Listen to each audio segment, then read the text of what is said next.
मैं भी इस बात को कहता था कि पीछे हट जाओ, हम तो पैदाइशी जिद्दी हैं। आज उन्होंने माफी मांगी। ये लड़ाई अधूरी है, ये तो शुरुआत। जब जब जुल्म ही जुल्म करेंगे सत्ता के गलियारों से, चप्पा चप्पा गूंज उठेंगे इनकलाब के नारों से। कोई भी सरकार कितनी बड़ी बहुमत हो, कितने शक्तिशाली लोग हो, सूट बूट की सरकार हो, ताकतवर हो, आपके आगे हमेशा नतमस्तक होगी, झुकेगी। लेकिन झूठ बोलने में इन पे सबसे बड़ी entire science of lying, of झूठ। अगर ऐसी कोई डिग्री बनी होगी तो इनके पास माशाअल्लाह जरूर होगी।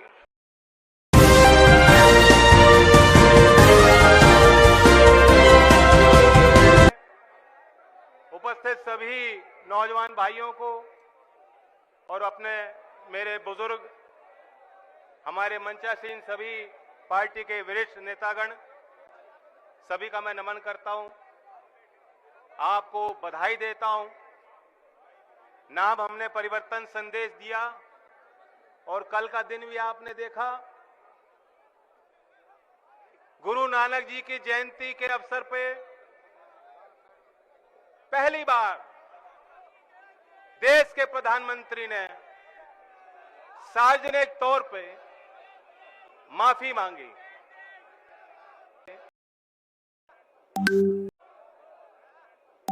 लोग सोचते थे कि इनके यहां कोई रिवर्स का नहीं है, मोदी जी कभी पीछे मुड़ के ही नहीं देखते, तो हट कैसे जाएंगे। लेकिन जो किसान लगातार आपके यहां नजर भी थी और भरपूर प्रयास भी आपने किए, पूरा सहयोग किया उस आंदोलन को। ये वाकई हमारी परिवर्तन संदेश रैली नहीं रही, ये तो जश्न मोहब्बत, जश्न किसान में तब्दील हो गया। ये जीत किसान की है, अन्नदाता की है। जो सरकार के लोग, सरकार के कुछ चंद दलाल कब्जा करना चाहते थे, आपके खेती पे कब्जा करना चाहते थे, जो ये दलील देते थे कि मुट्ठी भर किसान क्या कर लेंगे, उनका अहंकार चूर कर दिया। अब मैं कहता हूं मोदी जी, मैं भी इस बात को कहता था कि पीछे हट जाओ, हम तो पैदाइशी जिद्दी हैं।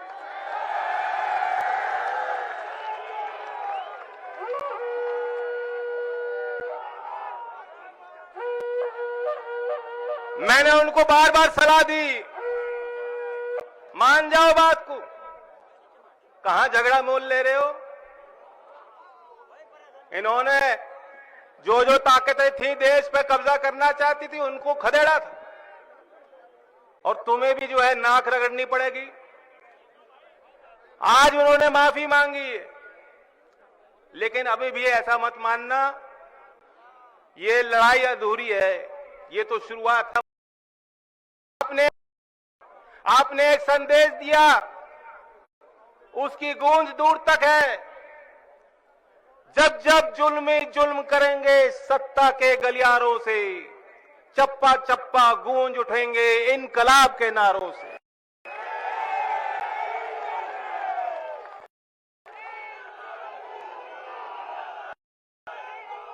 ये तो शुरुआत है। आज आपने हर एक कार्यकर्ता के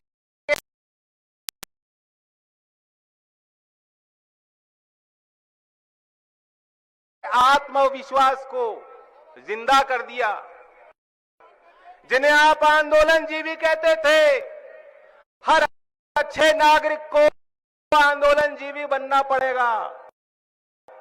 अगर आप अपने बिजली बिल से परेशान हो, गन्ने का 14 दिन में पेमेंट नहीं हो रहा, अगर किसान उससे परेशान है, हमारे काबिल नौजवान होनहार भर्ती प्रक्रिया हो जाती है, ज्वाइनिंग नहीं होती, नौकरी नहीं मिलती, अगर मेरे युवा भाई और बहन परेशान हैं, एक ही तरीका है, आंदोलन जीवी बनना पड़ेगा। और आंदोलन जीवी जब हर नागरिक बन जाएगा, कोई भी सरकार कितनी बड़ी बहुमत हो, कितने शक्तिशाली लोग हो, सूट बूट की सरकार हो, ताकतवर हो, आपके आगे हमेशा नतमस्तक होगी, झुकेगी। मैं इस मौके पे बगरा की जमीन से, ये क्रांति की धरती रही, यहां के लोग लड़ना जानते हैं, संगठन का मोल जानते हैं। इस धरती पे मैं चौधरी अजीत सिंह जी को भी श्रद्धांजलि दूंगा, क्योंकि आप सब जानते हो, हम भूल नहीं सकते, ये उनकी आखिरी इच्छा थी और आखिरी क्रिया थी कि आज उनकी जीत है। और वहां ऊपर से अगर हम पे पड़ेगी निगाह, हम पे पड़ेगी, तो वो जरूर ये संदेश वहां तक पहुंचा होगा, वो खुश होंगे।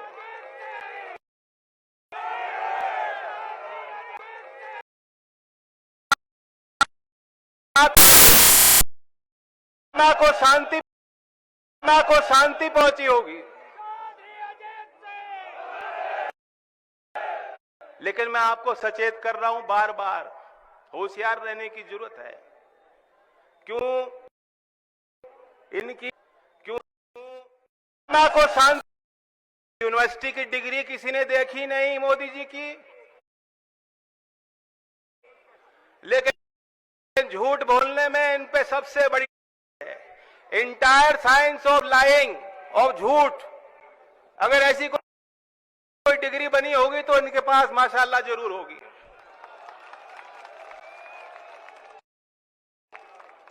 अभी भी आपने ध्यान दिया होगा, गौर किया होगा, उन्होंने कहा कि मेरा इरादा अच्छा था, लेकिन मैं कुछ किसानों को समझा नहीं पाया। ऐसा नहीं है कि आप कुछ किसानों को समझा नहीं पाए, किसान अपने आप समझ गए। किसानों ने समझ लिया, किसान की अगली पीढ़ी ने समझ लिया। वे अपनी लाभ हानि को जानते हैं, पहचानते हैं, वे गवार नहीं है। चौधरी चरण सिंह जी देश के प्रधानमंत्री बन सकते हैं तो आज भी झोपड़ में पैदा होने वाला, गांव के स्कूल में पढ़ने वाला हर बच्चा देश का प्रधानमंत्री भी बन सकता है, वकील भी बन सकता है, वो विद्वान है, वे जानता है सरकार के कामकाज कैसे होने चाहिए और कैसे नहीं होने चाहिए, क्या हिसाब किताब है। आज वो समय नहीं रहा, मोबाइल फोन के माध्यम से नौजवानों को पूरी जानकारी है। और हम तो यहां यूपी की सरकार से तंग हैं, बाबा को नहीं मालूम कुछ भी। बाबा तो मस्त रहते हैं, वो सर पे जो है फल फूल की टोकरी लगा के पूजे पाठ में लगे रहते हैं, उन्हें कोई मतलब नहीं है। उन्होंने, वो तपस्वी हैं, उन्होंने त्याग दिया। अब मैं नहीं जानता आपने क्या त्यागा। ये जो कह रहे हैं वह गद्दी लखनऊ की त्यागनी पड़ेगी, वह भी त्यागनी पड़ेगी गद्दी योगी जी। अब योगी जी को जैसे मैं आपको उदाहरण देता हूं, ये तो पता ही नहीं होगा कि हमारी प्रदेश की अर्थव्यवस्था गर्क में जा रही है। सरकार की आज माली हालत अच्छी नहीं है, खजाने को खाली कर दिया गया है, फिजूली खर्चे में देश भर में चप्पे चप्पे पे इन्होंने अपनी होर्डिंग लगा रखी है। मीडिया वालों को खरीदने में सारा पैसा धन लुटाया जा रहा है और जन सुविधाओं के लिए उनके नाम पे कुछ नहीं। वेतन नहीं मिल रहा, सरकारी कर्मचारियों को कई महीने से वेतन नहीं दे पा रही सरकार।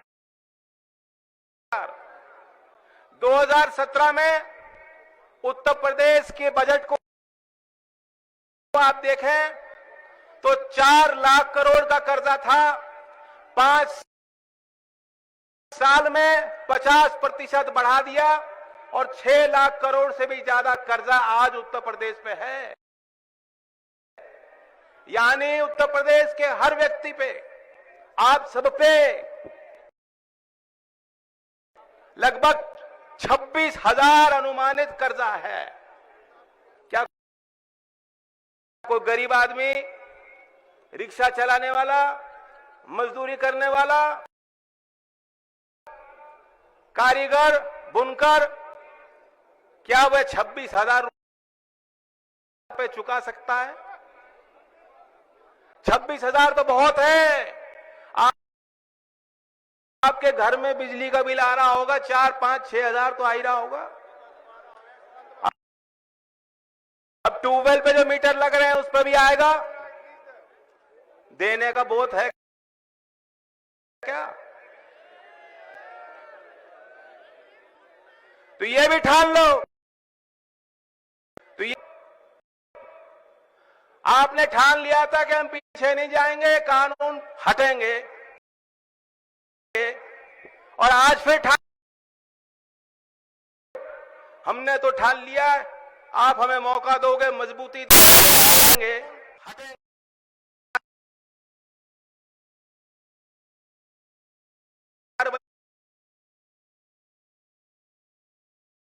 बनेगी। ये जो बिजली के बिल से आप परेशान हो, हमने ठान लिया कि किसान और बुनकर के लिए पुराने बिल माफ और आगे की दर हाफ हम करेंगे।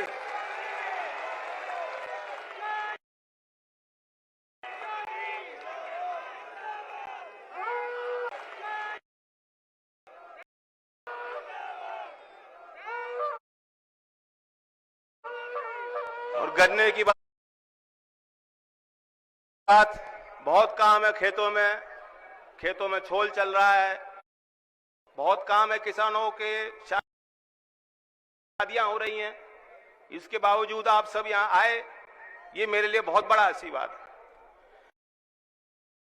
लेकिन गन्ने की वो फसल जिसमें वाकई कोई मिठास अगर पहुंची किसान तक, उसका श्रेय चौधरी अजीत सिंह जी के उस विजन को जाता है कि उन्होंने यहां उद्योग स्थापित किए, आपको उस उद्योग से जोड़ा, आपको एक मजबूत विकल्प दिया। लेकिन आज गन्ने की खेती कर रहे किसान जानते हैं, बाबा आके खुशी कह लें, आपको भी पता है हजारों करोड़ का बकाया रहा। एक भी सत्र में 5 साल में एक भी ऐसा मौका नहीं हुआ कि किसी किसान को 14 दिन में भुगतान मिल गया हो। नहीं मिला 14 दिन में भुगतान। ब्याज को तो भूल ही गए लोग। और मैं आपको सचेत करना चाहता हूं, अगर हम और आप चूक गए, किसी कारण बस हम कमजोर हो गए, बट गए, हिंदू मुस्लिम के झगड़े में हो या जातिगत आधार पर हो, हमारी ताकत इसलिए बनी हम एकजुट होकर लड़े, तब जीत पाए, तब माफी मांगी प्रधानमंत्री ने किसानों से। लेकिन अगर आप चूक जाओगे और परिवर्तन करना चाहते हैं, आज जो कानून में प्रावधान है आपके हित का, 14 दिन में भुगतान होगा। यदि नहीं हुआ तो ब्याज का है। ये कोई मनगढ़ंत बात नहीं, कोई सरकार का निर्णय नहीं, कानून का हिस्सा है। अगर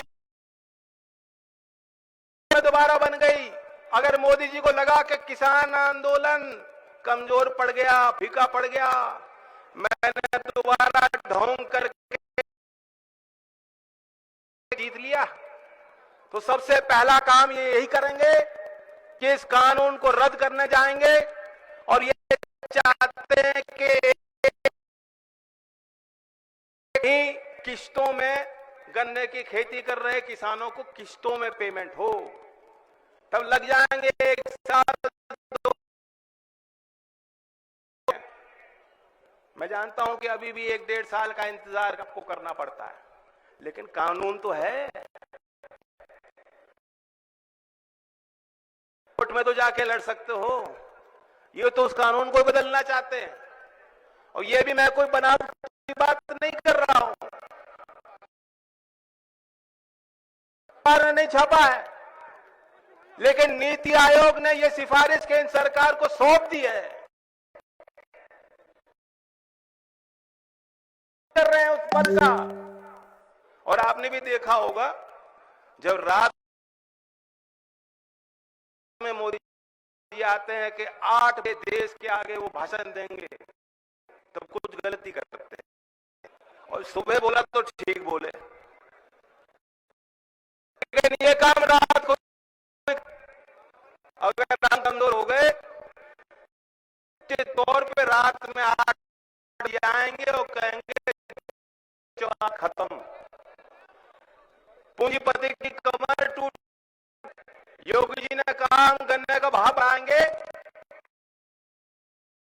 की कमर, ये बेचारे पूंजीपति कंकों से लोन लेते हैं, फिर कभी भागना पड़ता है। और नीतियों से जोड़ें, उन्हें सम्मान दें, उन्हें लोकदल का पट्टा पहनाएं, चौधरी साहब के बारे में बताएं, हम अपने लोक संकल्प 2022 में उनके लिए क्या करना चाहते हैं वो बताएं, संगठन में जिम्मेदारी दें और जब सत्ता आएगी उनको भागीदारी हम देंगे। इस अभियान में क्या आप लोग शरीक हो गए, शामिल हो गए ना? रविवार एक दिन है सप्ताह में, एक दिन, क्योंकि आपने भी देखा 5 साल हम लोग लड़ते रहे, लोकदल का वर्कर रुकता नहीं है, कई बार बैरियर लगाए, मैं भी कूद के निकल गया, पुलिस वालों ने रोकने की कोशिश की, रुका नहीं, रुकना नहीं है, हाथरस में लाठी खाई, रुके नहीं, लखीमपुर में रोकने की कोशिश की, लोकदल के कार्यकर्ता रुके नहीं, और लखनऊ के रास्ते चल पड़े हैं, रुकने का काम नहीं है हमारा।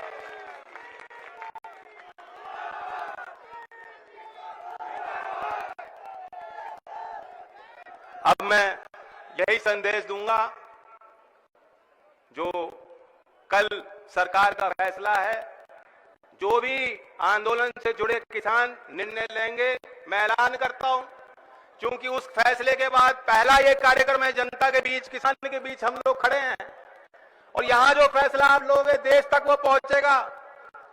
मैं उनको ये उम्मीद दिलाता हूं, विश्वास दिलाता हूं कि जो भी फैसला वहां दिल्ली में बैठ के वो लोग लेंगे, लोकदल का हर एक कार्यकर्ता उनके साथ रहेगा। हमें एमएसपी की लड़ाई भी लड़नी है, बिजली के कानून की वापसी की लड़ाई भी हमें लड़नी है, बिजली और राजनीतिक लड़ाई, राजनीतिक चोट निरंतर भाजपा को देनी है। जो किसान विरोधी, गरीब विरोधी, देश विरोधी ताकतें हैं, उन्हें हमें मात देनी है। जय हिंद, जय भारत, जय किसान।